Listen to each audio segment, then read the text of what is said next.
मेरे प्यारे बच्चों, वेलकम टू अर्थोलॉजिकल। इस सेशन में डिस्कस करेंगे questions based on number system on the topic of remainders. Start करते हैं session and the questions will be from previous years arithmetic examination. और अगर अब तक तुमने चैनल ज्वाइन नहीं किया है तो make sure to subscribe the channel, also press the bell icon and you can message me on Telegram at ADITYAKT and join the WhatsApp channel. Okay, so first question. In a division problem, the product of the quotient and the remainder is 24 while their sum is 10. If the divisor is 5, तो dividend क्या होगा? Divisor, dividend, quotient, remainder. Important relationship between them. That dividend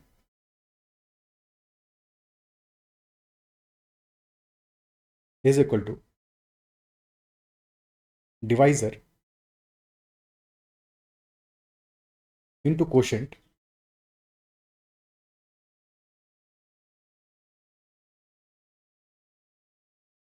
plus remainder. And since we are dividing by a number, the remainder will always be lesser than divisor. In all cases, remainder will be lesser than divisor. Okay, so in this case, divisor is equal to 5. The remainder will be less than 5. And question is saying the product of quotient and remainder is 24 and the sum is 10. So quotient plus remainder is equal to 10 and quotient into remainder is equal to 24. तो सम is 10, product is 24, numbers हमारे 6 and 4 होंगे। ठीक है, अब यहाँ quality थोड़ी बनाओगे, directly numbers देख लो तो 6 एंड 4 आ जाएंगे। ठीक है, एक नंबर 6 होगा, एक होगा 4।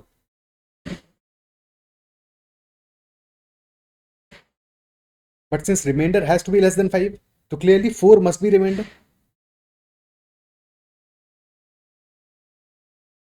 And 6 must be quotient, because 6 तो रिमाइंडर हो नहीं सकता। 5 हमारा डिवाइजर है, तो हमें सारी वैल्यूज मिल गई, डिविडेंड भी मिल जाएगा। Divisor is equal to 5, quotient is equal to 6, remainder is equal to 4। 5 into 6 plus 4, 34 will be our dividend option. तो नहीं गिवन है, टीटा क्वेश्चन है, शॉर्ट आंसर क्वेश्चन है, answer will be 34। Okay, so this was a simple question, बस simple application of remainder theorem. Okay, clear है। Next question. The remainder when 1 factorial plus 2 factorial plus 3 factorial plus 4 factorial and so on till 95 factorial is divided by 15. So 1 factorial is equal to 1. 2 factorial is equal to 2 into 1, which is equal to 2. 3 factorial, this is equal to 3 into 2 into 1, which is equal to 6. 4 factorial is equal to 4 into 3 into 2 into 1, and that is equal to 24. Now 5 factorial is equal to 5 into 4 into 3 into 2 into 1, which is equal to 120, and so on and so forth. 6 factorial 720 हो जाएगा, 7 factorial 5040 हो जाएगा, and so on. ठीक है, question हमसे कह रहा है कि जब हम 15 से डिवाइड करेंगे तो what will be the remainder for the summation from 1 factorial to 95 factorial. और जब भी कभी ऐसा कोई क्वेश्चन आए तो सबसे पहले देखो 15 हमारा नंबर है जिससे हमें डिवाइड करना है, divisor is 15, 15 is 3 into 5. So what should be the smallest value of n factorial which will be divisible by 15? ठीक है, smallest value of n for which n factorial is divisible by 15. Because एक बार हमारा n factorial divisible by 15 हो गया, so for any larger value that will always be divisible by 15, because हम multiply तो करते जा रहे हैं लगातार उसके बाद में। ठीक है, so what will the smallest value of n for which n factorial is divisible by 15? 15 हुआ 3 into 5, so smallest value should be 5 factorial, because 5 factorial has 5 as well as 3, product of 5 and 3, so this is divisible, this is divisible by 15, this is basically 15 into 8. और फिर 6 factorial क्या होगा? This will be nothing but 6 into 5 factorial, this will also be divisible by 15. तो हमें basically we only have to check for first 4 factorial values कि वहाँ पे reminder क्या आएगा, क्योंकि 5 factorial onwards all factorials are divisible by 15. ठीक है, so when n is greater than or equal to 5, n factorial divided by 15 gives remainder equal to 0 because they are divisible. तो हमें सिर्फ चेक करना है फ्रॉम 1 फैक्टोरियल टू 4 फैक्टोरियल, ये जो सम आ रहा है ये रिमाइंडर हमें क्या देगा? तो 1 factorial is 1, 2 factorial is 2, 3 factorial 6, 4 factorial 24, total sum आ रहा है 24 प्लस 6 प्लस 3 दैट इज 33। तो 33/15 रिमाइंडर आ जाता है हमारा इक्वल टू 3। तो हमारा आंसर हो जाएगा that 3 will be the remainder, because इसके बाद की सारी वैल्यूज के लिए रिमाइंडर हमारा इक्वल टू 0 रहेगा। ओके, क्लियर है। Next question, what will be the remainder when 29 to the power 29 multiply 29 times that is divided by 9। तो रिमाइंडर हमारा क्या होगा? सबसे पहली बात जो गलती नहीं करनी है कि कभी भी हमें गिवन है a to the power b multiply c times this is not equal to a to the power b to the power c, both are different. दोनों बातें डिफरेंट है, because this first thing multiply implies that a to the power b is multiplied c times,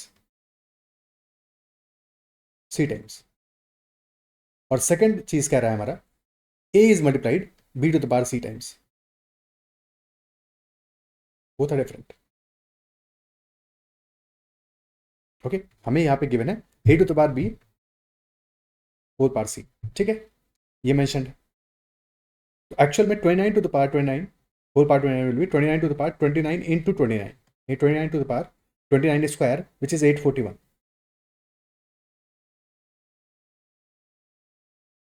29 to the power 841 है, इसको divide करना है 9 से, and question asking what should be the reminder.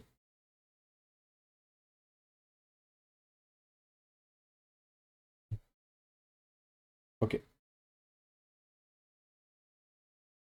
अब यहाँ पे एक और फंडा जो कि यूज करना है कि whenever we have a number, let us say number is n a plus b to the power k, और इसको हमें डिवाइड करना है ए से। Question asking what will be the remainder, n a plus b to the power k and that is being divided by a, so in that case remainder is always b to the power k, remainder is always b to the power के, important principle. ठीक है, तो apply करते हैं इसको यहाँ पे 29 to the power 841 divide करना है इसको 9 से, रिमाइंडर चेकआउट करना है। सो 29 को क्या लिख सकते हैं, 29 इज बेसिकली 27 प्लस 2, और 27 क्या है, this is the multiple of 9, 27 is 3 into 9 plus 2. So we can write 29 to the power 841 as 27 plus 2 to the power 841. So basically 3 into 9 plus 2 to the power 841, और इसको डिवाइड करना है 9 से, तो remainder क्या आएगा, remainder will be 2 to the power 841, but 2 to the power 841 is a large value, तो हमें अल्टीमेटली 2 to the power 841 को फिर से फर्दर 9 से डिवाइड करेंगे और देखेंगे रिमाइंडर क्या आएगा। ठीक है, और अब 2 क्योंकि स्मॉलर वैल्यू बन चुका है तो साइक्लिसिटी अप्लाई कर सकते हैं यहाँ पे साइक्लिसिटी हम अप्लाई कर सकते हैं। 2 to the power 1 this is equal to 2 square is equal to 4, 2 cube is equal to 8। Cyclicity apply करके हमें 9 के मल्टीपल के 1 आसपास आ जाएंगे तो चीजें आसान हो जाएंगी। 2 cube is equal to 8 which is 9 minus 1, 2 cube is giving remainder equal to -1। ठीक है, अगर हम स्क्वायर करते हैं further 2 to the power 6 will be equal to 64 which is 63 plus 1, तो 9 का मल्टीपल +1, यानी कि 2 to the power 6 divided by 9 will give us remainder equal to +1। ठीक है, जैसे ही कहीं पे -1 रिमाइंडर मिल जाए तो स्क्वायर कर दो, तो +1 हो जाएगा रिमाइंडर हमारा। तो 2 to the power 6 is giving us remainder equal to +1। Okay, 2 to the power 841 है, और 2 to the power 6 का मल्टीपल हम सेपरेट कर लें क्योंकि 2 to the power 6 हमें 1 रिमाइंडर देने वाला है। तो 2 to the power 841 can be written as 2 to the power 840 multiplied by 2 to the power 1, और पावर 840 6 का मल्टीपल है, तो बेसिकली आ रहा है 2 to the power 6 into 140 into 2 to the power 1, तो 2 to the power 6 to the power 140 into 2 to the power 1।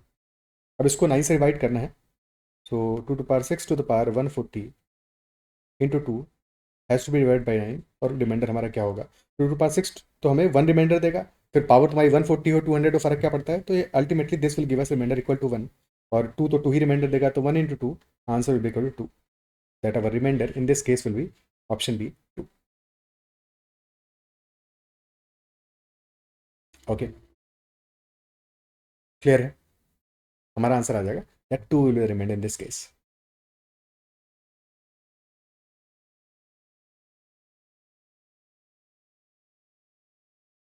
ठीक है, अगर ये बात क्लियर है तो कमेंट में मेंशन करना कि what will be the remainder when 5 to the power 37 is divided by 9, तो रिमाइंडर क्या होगा? Okay, next question. The remainder when 11 to the power 1011 plus 1011 to the power 11 is divided by 9. 11 to the power 1011 plus 1011 to the power 11 is divided by 9. Now 1011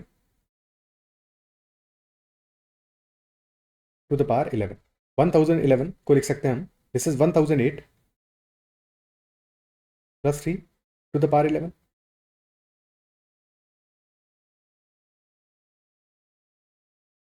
है कि नहीं? या फिर वैसे भी देख सकते हो कि 1011 हमारा सम ऑफ डिजिट्स क्या आ रहा है? 3 आ रहा है, क्योंकि 9 से डिवाइड कर रहे हैं, सम ऑफ डिजिट्स हमारा 3 आ रहा है. This number is divisible by 3, 3 का मल्टीपल है. ठीक है, और अगर नंबर हमारा मल्टीपल ऑफ 3 है, 3k है, और उसकी पावर 11 है, यानी basically this will be 3 to power 11 into k to the power 11. अब 3 टू पावर 11 से जब डिविजिबल है तो 9 तो सिर्फ बेचारा 3 का स्क्वायर ही है, तो this is divisible by 9 obviously, divisible by 3 square और 9. तो सेकंड जो हमारा नंबर है 1011 to the power 11, this will give us remainder equal to 0 because this is divisible by 9 for sure. अगर इसको 1008 प्लस 3 लिखते हो टू द पावर 11, तब भी क्या है, बाद में तुम्हारा रिमाइंडर आ जाएगा 3 टू पावर 11, और फिर 3 to power 11 is divisible by 3 square, यानी कि रिमाइंडर हमें 0 देगा सेकंड पार्ट. तो ऑब्वियसली हमें सिर्फ चेक करना है for the first part 11 to the power 1011, और 11 को लिख सकते हो 9 plus 2 to the power 1011, and that is being divided by 9, तो रिमाइंडर हमारा हो जाएगा 2 टू द पावर 1011. और जैसा हम देख चुके हैं लास्ट क्वेश्चन में, 2 to power 6 is giving us remainder equal to +1, 9 के +1 है. So 2 to power 1011 can be two to power 1008 plus 3, और 2 टू पावर 1008 6 का मल्टीपल है, 2 to power 1008 into 2 cube which is equal to 8, and divide this by 9. Remainder क्या आएगा? 2 to power 1008 हमें reminder 1 देगा, तो आंसर 1 इंटू 8 8 आ जाएगा. Option B will be the answer. अच्छा, 9 तो कभी भी रिमाइंडर नहीं आ सकता था, रिमाइंडर हमेशा लेस देन डिवाइजर होगा. 0 आ सकता था, 7 आ सकता था, बट 9 तो आना पॉसिबल था ही नहीं कभी भी. Okay, next question. The polynomial 4 times x to the power 10 minus x to the power 9 plus 3 times x to the power 11 minus 5 times x to the power 7 plus c times x to the power 6 plus 2 times x to the power 5 minus x to the power 4 plus x cube minus 4x square plus 6x minus 2. खतरनाक सा expression है, but question बिल्कुल आसान है. That is divided by x minus 1, this leaves the remainder equal to 2, तो value of c plus 6 क्या होगा? ठीक है, जब भी हमें कोई पॉलिनोमियल गिवन हो px लेट अस से, उसको डिवाइड कर रहे हैं हम x minus 1 से. ठीक है, so if px is divided by x minus a let us say, तो यहां भी वही सेम अप्लाई करते हैं, that dividend is equal to divisor into quotient plus remainder. तो dividend is px, divisor is x minus a, quotient मान लेते हैं अपना qx आ रहा है, और रिमाइंडर आ रहा है rx, क्योंकि पॉलिनोमियल है, तो रिमाइंडर मान लेते हैं rx आ रहा है. ठीक है, दो यहां पे क्योंकि हमारा देखो, जब भी कभी डिवाइड करोगे तो हमेशा जो रिमाइंडर होगा, remainder will always be less than divisor. तो degree of remainder will also be less than degree of divisor. अब डिवाइजर हमारा क्या है? Divisor is x minus 1, in this case divisor is x minus 1, यानी कि divisor एक degree 1 का expression है, तो रिमाइंडर विल बी डिग्री 0, यानी रिमाइंडर हमारा एक कांस्टेंट होगा. ठीक है, डिवाइजर डिग्री 1 का है तो रिमाइंडर हमारा एक कांस्टेंट होगा. अगर डिवाइजर डिग्री 2 का होता, क्वाड्रेटिक होता, तो फिर रिमाइंडर हमारा एक लीनियर एक्सप्रेशन होता, ax प्लस बी होता. पर यहाँ पे क्योंकि डिवाइजर हमारा डिग्री 1 का है, एक लीनियर एक्सप्रेशन है, तो रिमाइंडर हमारा एक कांस्टेंट होगा. ठीक है, तो इसको डायरेक्टली हम आर एक्स के बजाय आर लिख सकते हैं, बिकॉज कांस्टेंट है, एक्स नहीं होगा इस पर. अगर डिग्री 1 का होता या डिग्री 2 का होता, तब फिर हमारे पास डेफिनेटली एक्स का वैल्यू, एक्स वेरिएबल रहता है इसमें, but otherwise this will be a constant, क्योंकि डेफिनेटली हमारा जो डिवाइजर है वो डिग्री 1 का है, तो रिमाइंडर हमारा डिग्री 0 होगा. ठीक है, तो p x is equal to x minus a into q x plus r. Okay, अब तुम x equal to a put कर दो इस एक्सप्रेशन में. जैसे ही x equal to a put करोगे तो P A will be equal to a minus a times q a plus r. अब ए माइनस ए 0 हो जाएगा, तो दिस पार्ट विल बी 0, तो P A will be equal to R. This is a very important result, कि जब भी कभी हमें रिमाइंडर निकालना हो जैसे in this question the polynomial when divide by x minus one leaves the remainder equal to 2। तो पॉलिनोमियल पे जो हम x माइनस वन से डिवाइड कर रहे हैं, तो पॉलिनोमियल में x इक्वल टू 1 फिट कर दो, तो हमें जो वैल्यू मिलेगा पॉलिनोमियल का, that will be equal to remainder P A is equal to R. ठीक है, simple principle that P X when divided by x minus a leaves remainder equal to P A, और explain कर दिया कि क्यों ऐसा होगा।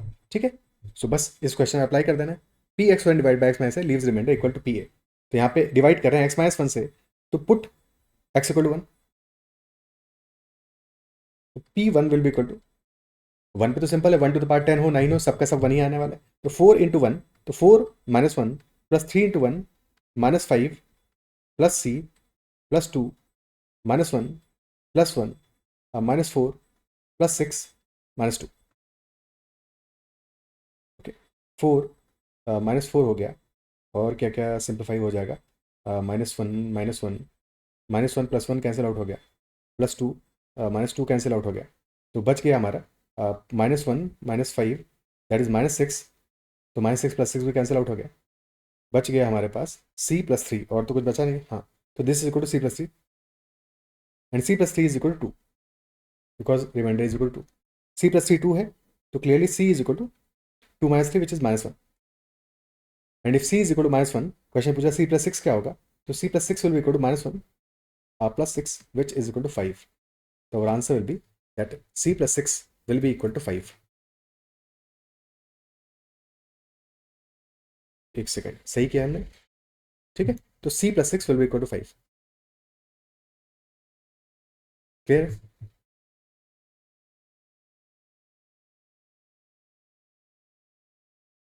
तो बस ये बात याद रखना है कि जब भी हम किसी पॉलिनोमियल को px को डिवाइड करेंगे x माइनस a से, तो remainder will always be equal to pa।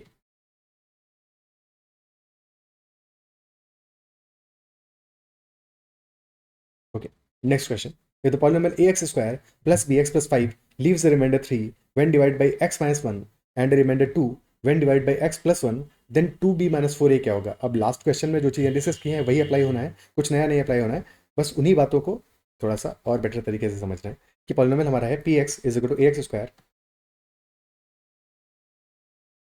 Plus b x plus 5, and this is leaving a remainder 3 when divided by x minus 1। Okay, तो p1 इज इक्वल टू 3, और p1 क्या हो जाएगा, that will be a into one square plus b into one plus 5, यानी a plus b plus 5, this is equal to 3। Similarly remainder 2, remainder is 2 when divide by x plus 1, x plus 1 से divide करो, यानी कि this is x minus minus 1, तो p of minus 1 will be equal to a into minus one square plus b into minus one plus 5, यानी कि ये हो जाएगा a minus b plus 5, and this is equal to, तो first equation a plus b plus 5 is equal to 3, second आ गया a minus b plus 5 is equal to, so a plus b is equal to 3 minus 5 which is minus 2, and a minus b is equal to 2 minus 5 which is minus 3. Add these two equations, add कर लो, so add करते ही b cancel out हो जाएगा, तो 2a is equal to minus 5, तो a is equal to minus 5 by 2, and if a is minus 5 by 2, put in any equation, so b comes out to be minus 5 by 2 plus 3, देखिए b is equal to 1 by 2। Question पूछा 2b minus 4a क्या होगा, तो 2b minus 4a will be equal to 2b will be equal to 1 और minus 4a, so minus 4 times minus 5 by 2, तो plus 20 by 2, यानी 1 plus 10, 11 should be the answer। Okay, 11 answer हो जाएगा। Clear है? Next question, a polynomial px leaves the remainder 2 when divided by x minus 1 and a remainder 1 when divided by x minus 2, तो remainder क्या होगा when px is divided by x minus 1 into x minus 2, यानी कि divisor हमारा जो है that is x minus 1 into x minus 2। Finally px is leaving a remainder 2 when divided by x minus 1, यानी कि p1 is equal to it leaves the remainder 1 when divide by x minus 2। देखिए p2 is equal to 1 and we have to find out remainder when px is divide by x minus 1 into x minus 2। तो divisor हमारा है x minus 1 into x minus 2। तो dividend is equal to divisor into quotient plus remainder. Dividend हमारा है px, तो px is equal to divisor which is x minus 1 into x minus 2 into quotient that is equal to qx plus rx। अब इस बार remainder हमारा, remainder की degree क्या होगी? डिवाइजर का डिग्री है 2 because that is x minus 1 into x minus 2। तो अगर डिवाइजर का डिग्री 2 है तो रिमाइंडर का डिग्री विल बी 1। ठीक है, डिग्री 1 हो सकता है, कांस्टेंट भी हो सकता है, बट डिवाइजर का डिग्री डेफिनेटली 1 होना पॉसिबल है। लेसर देन डिवाइजर होगा तो डिग्री विल बी इधर 1 और 0। तो अगर डिग्री 1 होगा यानी कि डिग्री 1 का मतलब क्या हुआ? Maximum power of x will be equal to 1, यानी कि this should be ax plus b। तो plus ax plus b, this will be our remainder rx। Okay, so px is equal to x minus 1 into x minus 2 into qx plus ax plus b। अब x equal 1 put करते हैं, सो x equal 1 put करते ही 1 क्यों put कर रहे हैं? Because x minus 1 से divide किया था पहले हमने, उसका इन्फॉर्मेशन पता है हमें, p1 पता है, p1 is 2 and p2 is 1। तो x इक्वल 1 पुट करते ही p1 is equal to x minus 1 into x minus 2। x equal 1 put करते ही क्या होगा? x माइनस 1 जीरो हो जाएगा, सो लेफ्ट एंड ये पार्ट हमारा जीरो हो जाएगा, this part will be zero because x minus 1 is 1 minus 1 into 1 minus 2 into q1 plus a plus b। So this part is 0 now. So a plus b is equal to 1। a plus b, p1 कितना था? 2 था, तो a plus b equal to 2 आ जाएगा because p1 was 2। अब x equal to 2 put कर, तो p2 will be equal to, again ये part तो 0 आ जाएगा, पहला पार्ट 0 प्लस और 2a plus b because x equal to 2 है, and this will be equal to 1। 2a plus b equal to 1 आ जाएगा। a प्लस बी 2 है, 2a प्लस बी 1 है, तो यहाँ से a इक्वल टू माइनस 1 आ जाएगा। ठीक है, 2a plus b is 1, a plus b is 2, subtract कर दो। सब्ट्रैक्ट करते ही बी कैंसिल आउट हो गया, 2a माइनस ए आ गया, a is equal to minus 1। ठीक है, a is equal to minus 1 आ गया, put in any equation 2a minus 2 हो जाएगा, तो b will be equal to 3, a minus 1 b 3। So हमारा remainder will be equal to rx will be equal to ax plus b, यानी कि minus x plus 3 और 3 minus x। Option a will be the answer. Option A हमारा answer हो जाएगा। क्या है, clear है?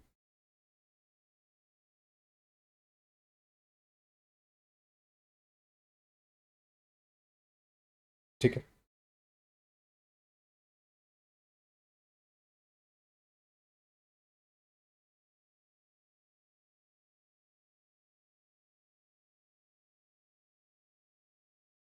ओके। अब ये तो देखो प्रॉपर सॉल्यूशन हो गया, बट इस क्वेश्चन को हम सेकंड्स में कर सकते थे। कैसे कर सकते थे? क्योंकि अगर ये बात समझ में आ गई कि पी एक्स हमारा इक्वल टू होगा x minus 1 into x minus 2 into q x plus r x. Okay, तो जैसे ही तुम 1 पुट करोगे तो P1 will be equal to, भाई फर्स्ट पार्ट तो 0 हो गया, P1 will be equal to R1 and P2 will be equal to R2। ठीक है, लिखना नहीं है, बस समझने के लिए, तुम्हें समझाने के लिए इतना लिखा है। करना क्या होगा, हमें ऑप्शंस भी गिवन है यहाँ पे, तो ऑप्शंस को अप्लाई करो, यूज करो ना उनको। हमें क्या पता है कि when P x is divided by x minus 1, ध्यान से इस बात को समझना, when P x is divide by x minus 1 तो रिमाइंडर हमारा 2 आ रहा है, यानी कि जैसे ही तुम एक्स इक्वल टू 1 पुट करोगे तो रिमाइंडर का वैल्यू 2 आना चाहिए। तो ऑप्शन में एक्स इक्वल टू 1 पुट करो, वैल्यू 2 आना चाहिए। कहाँ कहाँ पे वैल्यू 2 आ रहा है? एक्स इक्वल टू 1 पुट करने पे। ठीक है, क्योंकि पी एक्स में एक्स माइनस 1 से डिवाइड करने पे रिमाइंडर 2 आ रहा है, तो एक्स इक्वल टू 1 पुट करने पे रिमाइंडर 2 आना चाहिए। तो 3 माइनस एक्स में if you put x equal to 1 remainder 2 आ रहा है, तो this could be possible answer. या फिर ऑप्शन डी में भी 2 आ रहा है। ठीक है, सी में पुट करोगे तो 1 माइनस 2 1 माइनस 3 माइनस 2 आ रहा है, so this will not be the answer. तो सी आंसर नहीं हो सकता, बी आंसर नहीं हो सकता, ऑप्शन ए और डी में से आंसर होगा कोई एक। ठीक है, अब second condition, remainder should be equal to 1 when divide by x minus 2, तो एक्स इक्वल टू 2 पुट कर दो। एक्स इक्वल टू 2 पे 1 आना चाहिए, जो कि डी में नहीं आ रहा क्योंकि डी तो कांस्टेंट है, तो क्लियर सी बात है कि ऑप्शन ए आंसर होगा। ठीक है, 3 माइनस 2 इक्वल टू 1। तो बिल्कुल ईजी हो गया क्वेश्चन कि तुम्हें ए और बी की वैल्यू यानी कि ए एक्स प्लस बी मानने की जरूरत नहीं है, डायरेक्टली ऑप्शंस को यूज करो और अपना आंसर फाइंड आउट करो। क्या ही क्लियर है? ठीक है, तो this is much much easier than the previous approach, जहाँ पे हमने सारा पूरा कैलकुलेशन किया जिसकी जरूरत नहीं थी। ओके, ठीक है, so that is all for this session. I believe जो भी हमने डिस्कस किया वो सारी की सारी बातें समझ में आएंगी। Make sure to give your feedback in the comment section कि तुम्हें सेशन कैसा लगा, क्या सारी बातें समझ में आई या नहीं आई। कुछ भी अगर समझ में नहीं आया तो कमेंट में जरूर मेंशन करना। Make sure to mention your doubt, तो वो भी रिजॉल्व हो जाएगा। इतना ही रखता है, bye bye, take care and keep learning, keep watching.